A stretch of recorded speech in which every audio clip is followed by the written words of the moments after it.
الفاظ چابیوں کی مانند ہیں، ان کا صحیح استعمال کر کے لوگوں کے منہ بند یا دل کھولے جا سکتے ہیں۔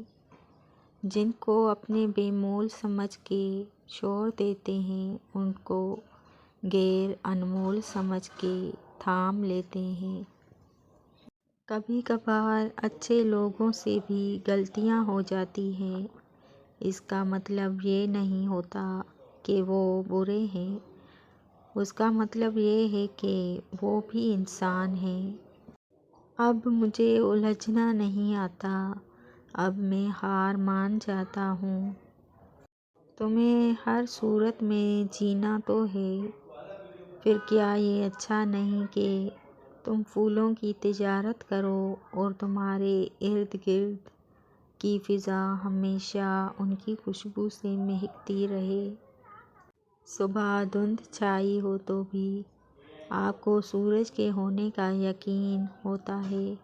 اسی طرح جب مشکلات کی قہر پھیل جائے تو اللہ کی رحمت کے آفتاب کا یقین رکھیں۔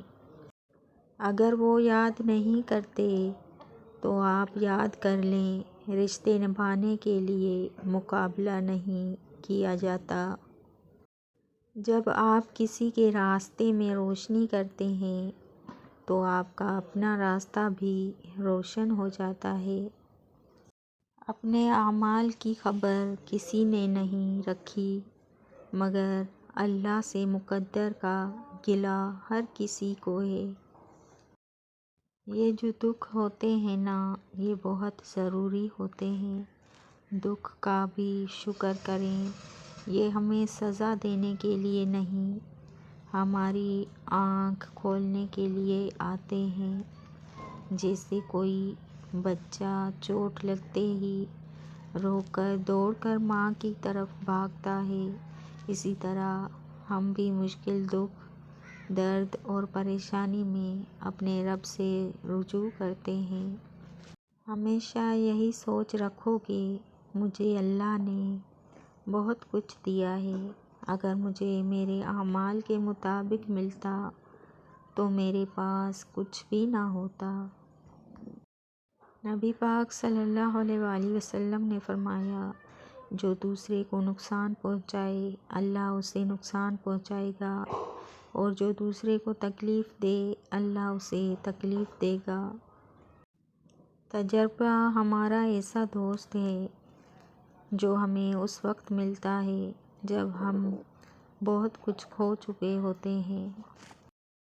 فاصلے کبھی رشتے الگ نہیں کرتے اور نزدیکیاں کبھی رشتے نہیں بناتی۔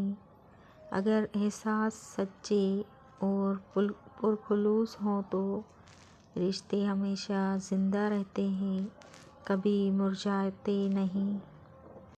جس کے دل میں سچا ایمان ہو، اس کے عمل، اس کی گفتگو، اس کا اخلاق سب پھولوں کی طرح دوسروں کو فائدہ پہنچاتے رہتے ہیں۔ چھوٹی چھوٹی نیکیاں بڑی بڑی پریشانیوں کو ٹال دیتی ہیں، اور کسی کے لیے اچھا سوچنا بھی نیکی ہے۔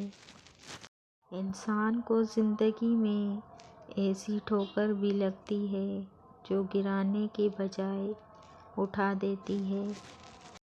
انجیر کی گولائی، کریلے کی کڑوائی اور گلاب کی خوشنمائی، ایک ہی زمین سے میرے رب نے کیا کیا رنگ دکھا دیے، سبحان اللہ۔ ہماری اس دنیا میں کچھ لوگ راستے میں رکھی شمع کی مانند ہوتے ہیں، جو کہ اپنا آپ جلا کر دوسروں کے لیے روشنی مہیا کرتے ہیں۔ قدر کیجیے ایسے انسانوں کی، اس لیے کہ یہی وہ مخلص لوگ ہیں جن کے دم سے اندھیرے چھوٹتے ہیں اور اجالے پھیلتے ہیں۔ اعتبار ضرور کریں دوسروں پر، لیکن کسی کو موقع نہ دیں کہ وہ آپ کو اندھا ہی سمجھنے لگیں۔ ہمیشہ کوشش کرو کہ کوئی تمہارے حق میں اپنا معاملہ اللہ پہ نہ چھوڑے۔ ساری حماقتیں کر لینا مگر ایک حماقت نہ کرنا، اللہ کی رحمت سے کبھی مایوس نہ ہونا۔ نفرتوں کے ہجوم میں ہم یہ بات ہی بھول گئے کہ کسی سے مسکرا کر بات کرنا بھی صدقہ ہے۔ وہ خسارہ ہمیشہ یاد رہتا ہے جو کسی کے ساتھ دل سے مخلص ہو کر کھایا ہو۔ دریا تلاش کر نہ سمندر تلاش کر، راحت جہاں ملے تجھے وہ گھر تلاش کر۔ لوگوں کے پیچھے چلنے سے کچھ فائدہ نہیں، جو راہ حق دکھائے وہ رہبر تلاش کر۔ عروج کے وقت نظریں نیچی ہوں اور لہجے نرم ہوں تو زوال کے وقت زیادہ تکلیف نہیں ہوتی۔ صبر اور قدر کسی کے بس کی بات نہیں ہوتی، یہ بس وہی لوگ کر سکتے ہیں جو اعلیٰ ظرف ہوں۔ کسی کا کردار تمہاری ذمہ داری نہیں، کسی کی ذات تمہارا ٹھیکہ نہیں، جو تم ہو وہ بس تم خود ہی ہو۔ اپنے آپ پر زیادہ توجہ دو، لوگوں کے بارے میں زیادہ وہی سوچتے ہیں جن کی اپنی کوئی ذاتی زندگی نہیں ہوتی۔ لوگ بدلتے نہیں ہیں، ان کی ترجیحات بدل جاتی ہیں۔ بس فرق صرف اتنا ہوتا ہے کہ آپ میں ان کی دلچسپی ختم ہو جاتی ہے یا آپ سے زیادہ دلچسپ ان کو کوئی اور مل جاتا ہے۔